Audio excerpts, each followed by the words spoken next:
নমস্কাৰ, আসসালামু আলাইকুম। আজি মই মাছৰ চাটনি ৰেচিপি এটা আনিলোঁ। সকলোৱে ভাল পায়েই চাগে, কাৰণ এই চাটনিটো সকলোৱে ভাল পায়। পোৰা মাছৰ চাটনি। তাৰ বাবে মই মাছটো ফালি লৈছোঁ। ফালি লৈ ইয়াত মই অকণমান নেমুৰ ৰস দি দিছোঁ। তাৰপিছত মান ধনিয়া পাত এইখিনি লৈ লৈছোঁ। মছলাৰ ভিতৰত জালুকৰ গুড়ি, জিৰা গুড়ি, মিট মছলা, হালধি, ৰেড চিলি অকণমান দি এইখিনি মই ভালদৰে সানি ল'ম। তাৰপিছত চাই থাকক বাৰু, বহুত টেষ্টি হয়। মই সকলো চাটনিয়ে ভাল পাওঁ। মোৰ ঘৰৰ যিখিনি মানুহে, মোৰ নিজৰ মানুহখিনিয়ে জানে মই চাটনি বুলি ক'লে বহুত পাগল। বেলেগ তৰকাৰী মোৰ দৰকাৰী নাই। চাটনি বা শাকৰ তৰকাৰী এইবিলাক মই বহুত বেছি ভাল পাওঁ। তাৰপিছত এইখিনি মই ভালদৰে সানি ল'লোঁ। সানি লৈ এয়া মই এইখনত দি দিছোঁ। কাৰণ যিসকলৰ চৌকা নাথাকে তেওঁলোকে ভাবিব পাৰে কেনেকৈ বনাম। ইয়াত বনালেও হ'ব, আপোনালোকৰ লোহাৰ চালনী থাকিলে তাত দিলেও হৈ যায়।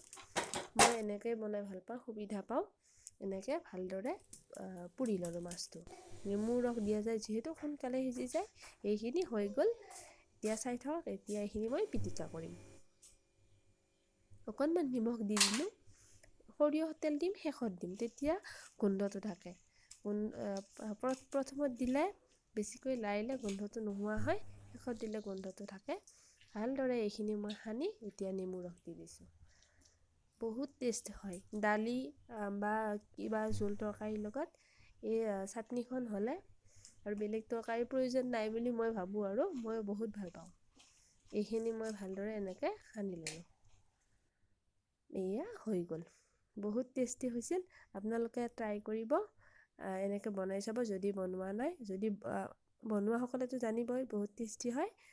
বাৰু, আৰু আগলৈ কিছুমান নতুন ৰেচিপি আনিবলৈ চেষ্টা কৰিম। আপোনালোকে মোৰ চেনেলটো চাই থাকিব। কিবা যদি ভুল হয় জনাই দিব।